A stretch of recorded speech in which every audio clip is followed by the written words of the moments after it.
students. I hope you are all well. Today I shall teach you lesson number 3, Dr. APJ Abdul Kalam, part 2. Before consulting about Dr. APJ Abdul Kalam, part 2 lesson,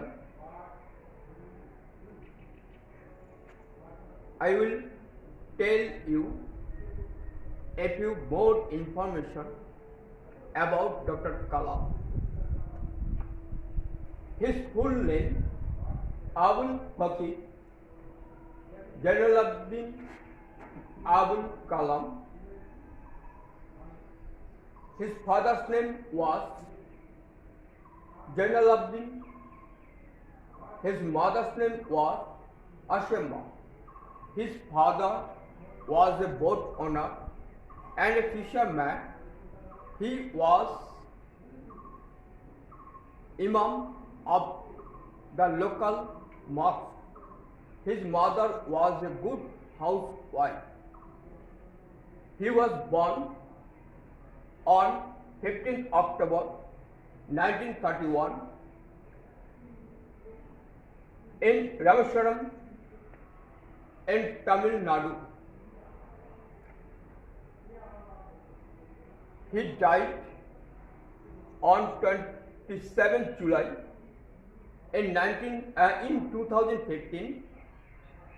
27 July in 2015, while lecturing at IIM, Indian Institute of Management in Shillong, in the state of Meghalaya. আমরা এর আগে পড়েছি doctor APJ Abdul কালাম part 1। এবারে আমরা পড়ব APJ Abdul কালাম part 2। তার আগে কিছু প্রয়োজনীয় তথ্য তোমাদেরকে দেওয়া হচ্ছে। এপিজে আব্দুল কালাম, ওনার পুরো নামটা কি? What is the full name of doctor APJ Abdul Kalam, বা what was the full name? দুভাবে আমরা কোশ্চেনটা করতে পারি। তার পুরো নাম হচ্ছে হলো Abul Fakir Jalaluddin Abdul Kalam. His father's name Jalaluddin, his mother's name Ashiamma. তিনি ছিলেন একজন গৃহিণী, আদর্শ গৃহিণী। তাহলে তার পূর্বপুরুষরা কিন্তু বিত্তশালী ছিলেন, ধনী ছিলেন, কিন্তু ভাগ্যের ফের তাদের সময় আর্থিক অবস্থা পড়ে যায়, অবনতি ঘটে। তাহলে আর্থিক দিক দিয়ে তারা ছিলেন দরিদ্র। সেই জন্য ছোটবেলায় ছাত্রাবস্থায় তাদের পরিবারটা যাতে সুষ্ঠুভাবে চলে, মোটামুটি ঠিকভাবে চলে, বাবাকে সাহায্য করার জন্য তাকে একটা কর্ম বেছে নিতে হয়েছিল। পড়াশোনার সঙ্গে সঙ্গে সেই কর্মটা হচ্ছে বাড়ি বাড়ি সংবাদপত্র বিতরণ করা, বা দোকানে দোকানেও সংবাদপত্র বিতরণ করা। এই কাজটা তিনি করতেন, সামান্য রোজগার করতেন, সেই রোজগারটা বাবার হাতে তুলে দিতেন, সংসারটা যাতে ঠিকমতো তিনি চালাতে পারেন। তাহলে আমরা এই প্রয়োজনীয় তথ্যগুলো পেলাম। সেই সঙ্গে আমরা পাচ্ছি তার জন্মস্থান তামিলনাড়ু রাজ্যে, ভারতের তামিলনাড়ু রাজ্যে রামেশ্বরমে তার জন্ম হয়েছিল 15 অক্টোবর 1931 সালে। আর তার মৃত্যু হয়েছিল 2015 সালের 27 জুলাই, যখন তিনি মেঘালয় রাজ্যে শিলংয়ে ইন্ডিয়ান ইনস্টিটিউট অফ ম্যানেজমেন্ট প্রতিষ্ঠানে, শিক্ষা প্রতিষ্ঠানে যখন তিনি বক্তৃতা করছিলেন, ভাষণ দিচ্ছিলেন, সেই সময় তার হঠাৎ করে হৃদযন্ত্র বিকল হয়ে যায় এবং তিনি মারা যান। তাহলে আমরা প্রয়োজনীয় তথ্য আমরা জেনে নিলাম। এবার আমরা চলে আসব lesson number 3, Dr. APJ Abdul Kalam, Part 2. Look at the picture. In the picture we see Dr. APJ Abdul Kalam is lecturing. Next picture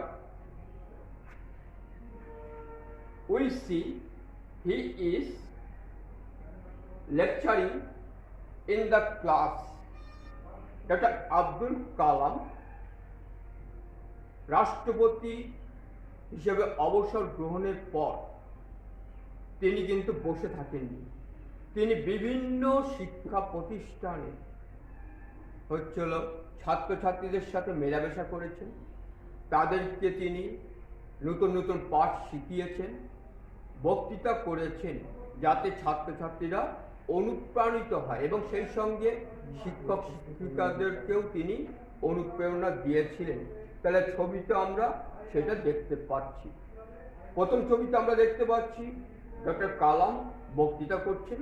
দ্বিতীয় ছবিতে আমরা দেখতে পাচ্ছি হলো ডক্টর কালাম হলো ওই ইনস্টিটিউট IIM ইনস্টিটিউশনে তিনি ছাত্রছাত্রী এবং শিক্ষকরা রয়েছেন, তাদের সঙ্গে বসে ক্লাস করছেন, হ্যাঁ, যাতে সকলকে তিনি অনুপ্রাণিত করতে পারেন সেই চেষ্টা তিনি করছেন। তার স্বপ্ন ছিল অনেক বড়, অনেক বড়। তিনি মাতৃভূমিকে অত্যন্ত ভালোবাসতেন, তাই ভারত যাতে একটা উন্নত দেশ হতে পারে, ছাত্ররাই সেটা গড়ে তুলতে পারবে, সেই চেষ্টাটা তিনি করে গিয়েছিলেন আজীবন যতদিন তিনি বেঁচে ছিলেন। তাহলে এবার আমরা চলে আসছি পাঠ্যে। এবার বই দেখো, আমার সঙ্গে তোমরা পড়বে। In 2002 doctor APJ Abdul Kalam became the 11th president of India. 2002 সালে ডক্টর APJ আব্দুল কালাম ভারতে 11তম রাষ্ট্রপতি হয়েছেন। 11, তাহলে কততম? 11th. He was a popular president who was well respected by all the people of our country. তিনি ছিলেন অত্যন্ত জনপ্রিয় রাষ্ট্রপতি, যাকে দেশের জনগণ অত্যন্ত শ্রদ্ধা করতেন। During his term as a president, he was known as the People's President. তাকে বলা হতো জনগণের রাষ্ট্রপতি। তাহলে জনগণের ভোটে কিন্তু রাষ্ট্রপতি নির্বাচিত হন না, তিনি জনপ্রতিনিধিদের ভোটে রাষ্ট্রপতি হন। হ্যাঁ, তাহলে আমরা জনপ্রতিনিধি নির্বাচন করে পাঠাই। হ্যাঁ, কোথায় পাঠাই? বিধানসভায় এবং লোকসভায়, রাজ্যসভা, লোকসভায় আর রাজ্যসভা তো মনোনীত হয়ে আসেন বা হলো জনপ্রতিনিধির দ্বারা নির্বাচিত হয়ে আসেন। তারা সকলে মিলে রাষ্ট্রপ্রধান বা রাষ্ট্রপতিকে নির্বাচন করেন। তাহলে তিনি জনগণের ভোটে সরাসরি জনগণের ভোটে নির্বাচিত হন না। তাহলে তথাপি তাকে কিন্তু বলা হয়েছিল, ডক্টর কালাম কিন্তু বলা হয়েছিল তিনি জনগণের রাষ্ট্রপতি, কারণ তিনি জনগণকে অত্যন্ত ভালোবাসতেন এবং জনগণ তাকে অত্যন্ত ভালোবাসতেন এবং ভক্তি করতেন। Kalam was noted for his simple way of living. সাধারণ জীবনযাপনের জন্য, সাদামাটা জীবনযাপনের জন্য তিনি ছিলেন বিখ্যাত। He never owned a television and his personal possession are just his book, his banner, some clothes, a CD player and a laptop. তার নিজস্ব বা নিজের জিনিসপত্র বলতে কি ছিল? বাড়ি গাড়ি কিন্তু তার প্রয়োজন ছিল না, তিনি সেগুলো করেননি। যে অট্টালিকা রাজপ্রাসাদ করেছেন তা না, কিন্তু খুব সাধারণ জীবনযাপন করতেন। তার ছিল বই, অনেক বই ছিল, ছিল একটা বাদ্যযন্ত্র, আর ছিল তার কিছু কাপড় চোপড়, হ্যাঁ, পরিধানের জন্য, সিডি প্লেয়ার, গান শোনার জন্য একটা বাদ্যযন্ত্র, হ্যাঁ, আর ছিল একটা ল্যাপটপ, কম্পিউটার। এইটুকুই তার নিজস্ব জিনিস, আর কিছু এর বাইরে ছিল না। After his presidentship, doctor Kalam লেকচার্ড at many academic and research institution across India. যখন তিনি অবসর নেন রাষ্ট্রপ্রধান পদ থেকে রাষ্ট্রপ্রধান পদ থেকে অবসর নেওয়ার পরে ভারতের বিভিন্ন শিক্ষা প্রতিষ্ঠান এবং গবেষণা সংস্থায় তিনি ভাষণ দেন। A role model for students and young people, Dr. Kalam was always happy to be among them. একটা আদর্শ তিনি এমন এক ব্যক্তি ছিলেন যিনি ছাত্রছাত্রী এবং যুবকদের আদর্শ ছিলেন।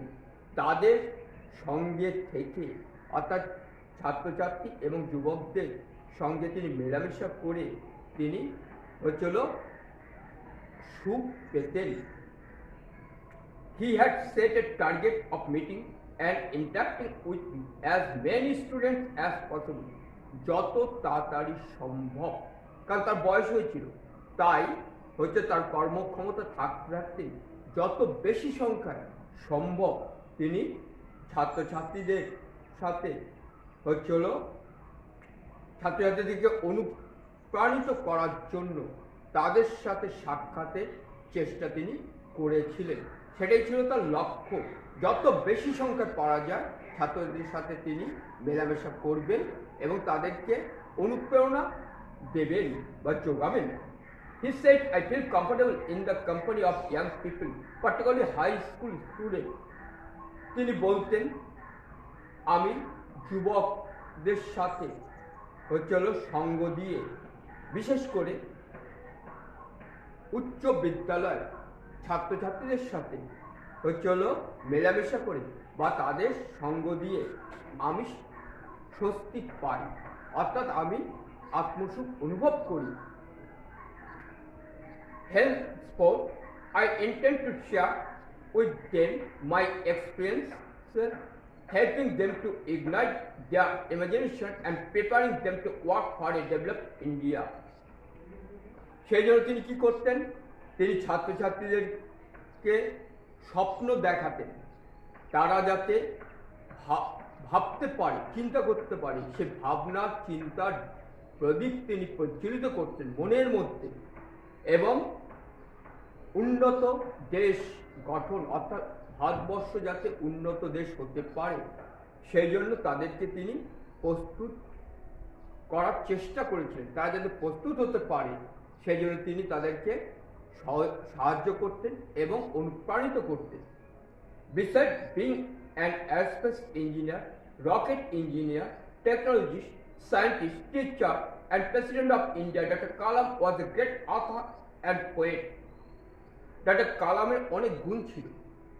তিনি ছিলেন মহাকাশ যানের যন্ত্রবিদ, রকেটের যন্ত্রবিদ, প্রযুক্তিবিদ, বিজ্ঞানী, শিক্ষক এবং ভারতের রাষ্ট্রপতি। এছাড়াও তিনি ছিলেন লেখক এবং কবি। Wings of fire, WINGS,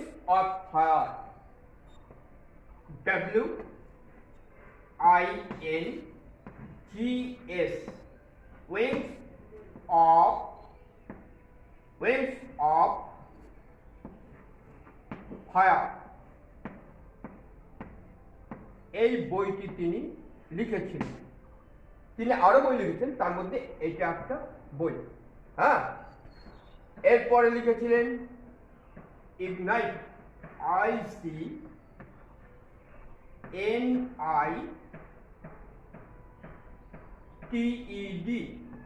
Ignited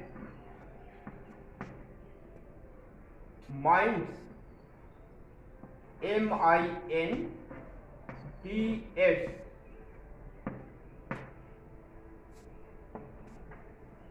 তিনি যে বইগুলো লিখেছিলেন তার অন্যতম হচ্ছে এই দুটো বই।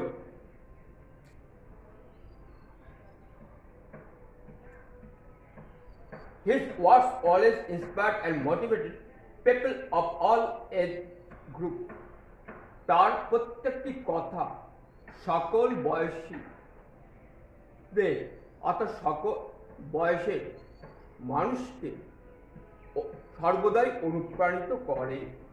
Dr. Kalam was very active until his last day and the last moment of his life. জীবনের শেষ দিন, শেষ মুহূর্ত পর্যন্ত ডক্টর কালাম ছিলেন অত্যন্ত সক্রিয়। He was lecturing at IIM Shillong on July 27, 2015 when suddenly he collapsed and died at the age of 83.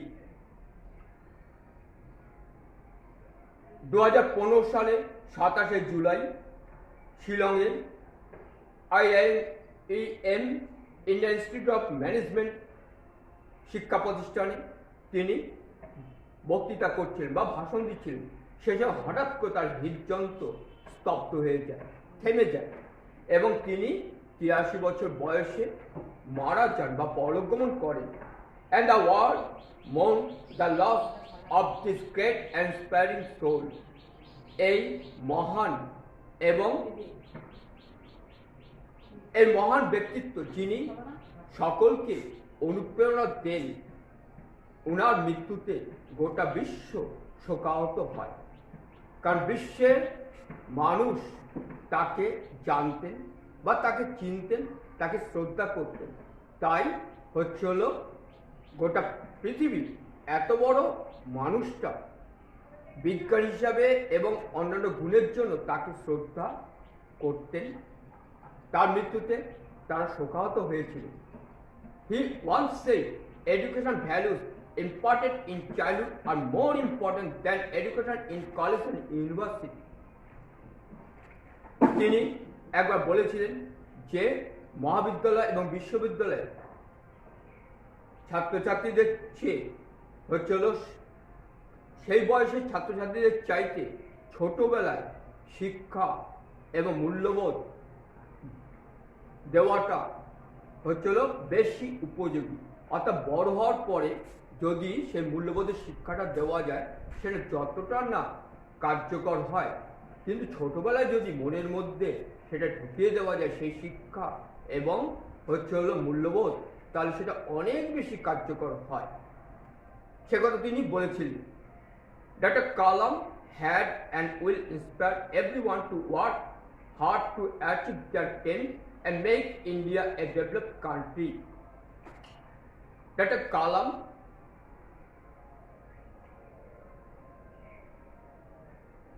প্রত্যেককে অনুপ্রাণিত করেছিলেন তাদের স্বপ্নটাকে বাস্তবায়িত করার জন্য এবং ভারতকে উন্নত দেশ করার জন্য। তাহলে ভারত যাতে উন্নত দেশ হতে পারে আর ছাত্রছাত্রীরা যাতে তাদের স্বপ্ন, যে স্বপ্নটা অনেক বড় স্বপ্ন ছিল, সেই বড় স্বপ্নটাকে বাস্তবায়িত করতে পারে, সেই জন্য ডক্টর কালাম সর্বদাই কঠোর পরিশ্রম করেছিলেন বা করতেন। এবার আসবো আমরা ওয়ার্ড মিনিং। ওয়ার্ড মিনিং দেওয়া আছে ইংরেজিতে, যে ওয়ার্ড মিনিংগুলো আমরা এই টেক্সট বই পড়ার সময় আমরা আলোচনা করেছি। Position, the state of having something, কোনো কিছু অধিকারে থাকা। হ্যাঁ, ভেনা, এ মিউজিক্যাল ইনস্ট্রুমেন্ট, বাদ্যযন্ত্র। ইন্টাক্ট, কমিউনিকেট, যোগাযোগ করা। ইমাজিনেশন, ফর্মিং নিউ আইডিয়া, নূতন ধারণা বা চিন্তা গঠন করা কে বলা ইমাজিনেশন বা চিন্তা, মৌলিক চিন্তা। Technology, a person who uses scientific knowledge to solve problem. প্রযুক্তিবিদ, ইন্সপায়ার, এনকারেজ, মোটিভেট, অনুপ্রাণিত করা। Collapse, suddenly fall down, fail, হৃদযন্ত্র হঠাৎ করে থেমে যাওয়া, মূর্ছিত হয়ে পড়া। কোলাপ, মন feel sad for the death of, মৃত্যুর জন্য দুঃখিত হওয়া বা শোকাহত হওয়া। ইম্পার্ট, মেক নোন, জানানো বা দেওয়া। তাহলে আমরা এই ওয়ার্ডগুলো আলোচনা করলাম। এবার পার্টস অফ স্পিচ সেন্টেন্স থেকে সবগুলো এখন লাগছে না, মোটামুটি দেখো। সেকেন্ড ক্লাসে চলে আসো। Kalam was noted for his simple way of living. Kalam, Kalam হচ্ছে একজন মানুষের নাম, একজন ব্যক্তির নাম, কাজে এটা নেমিং ওয়ার্ড, নাউন। এরপর দেখো ওয়াজ বসেছে। ওয়াজ, ওয়াজ ইজ, যে ফার্স্ট ফর্ম হচ্ছে ওয়াজ, ইজ হচ্ছে ভার্ব, একে বলা টু বি ভার্ব, তার ফার্স্ট ফর্ম হচ্ছে ওয়াজ। কেমন? ফর ফর হচ্ছে জন্য, তাহলে ফরটাকে আমরা প্রিপোজিশন বলতে পারি। কেমন? He never own a television and his personal possessions were just his book, his banner, some clothes, a CD player and a laptop. হি বসেছে কালামের পরিবর্তে, এটা হচ্ছে প্রোনাউন। Television noun. তাহলে এই ধরনের পার্টস অফ স্পিচগুলো তোমাদেরকে 8 প্রকার পার্টস অফ স্পিচ আছে, পড়ার সময় এটি পড়তে হবে। কেমন? তাহলে আজকে এটুকুই আমরা পড়লাম। তোমাদের প্রবলেম তোমরা প্রয়োজনে জানাবে, সলভ করে দেওয়া হবে।